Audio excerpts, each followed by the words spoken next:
यशयाचे पुस्तक याचा 58वा अध्याय. वचन 1 ते 12. उपासांचे योग्य पालन. कंठरव कर, कसर करू नको. आपला स्वर करण्याप्रमाणे मोठा कर. माझ्या लोकांस त्यांचे अपराध, याकोबाच्या घराण्यास त्यांची पातके विदित कर. ते तर रोज रोज मजकडे येतात, माझे मार्ग ते जाणू इच्छितात. धर्माचरण करणाऱ्या व आपल्या देवाचे नियमशास्त्र न मोडणाऱ्या राष्ट्रांप्रमाणे ते मजजवळ रास्त निर्णय मागतात. देवाची समीपता ते इच्छितात. आम्ही उपास करीतो, ते तू का पाहत नाहीस? आम्ही आपल्या जीवास पीडा देतो, ती तू का लक्षात आणत नाहीस? पहा, आपल्या उपासाच्या दिवशी तुम्ही आपले कामकाज चालविता. तुम्ही आपल्या सर्व मजुरांकडून काबाड कष्ट करवितात. पहा, तुमच्या उपवासांचा परिणाम तर असा होतो की तुम्ही त्यावेळी कटकटी करिता व दुष्टपणाने ठोसाठोसी करिता. तुमचा शब्द ऊर्ध्वलोकी ऐकू जावा याकरिता तुमचे हल्लीचे उपास आहेत, असे नाही. मला पसंत पडणारा असा हा उपास आहे काय? मनुष्याच्या जीवास पीडा व्हावी असा हा तुमचा उपासाचा दिवस आहे काय?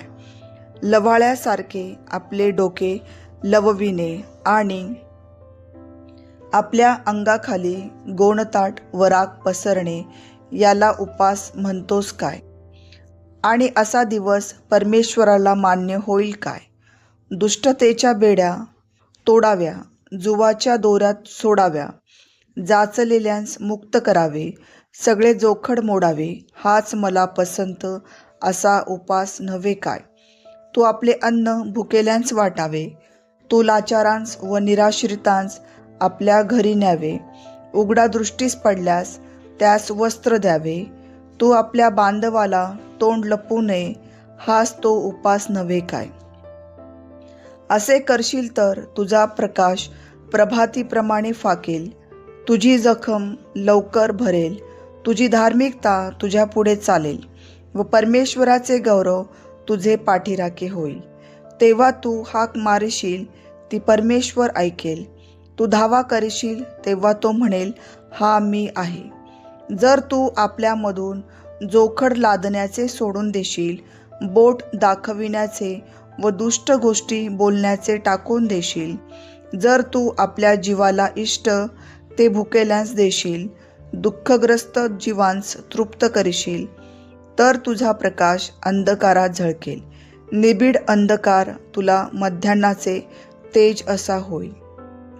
परमेश्वर तुझा सततचा मार्गदर्शक होईल. तो अवर्षण समयी तुझ्या जीवास तृप्त करेल, तुझ्या हाडांस मजबूत करेल.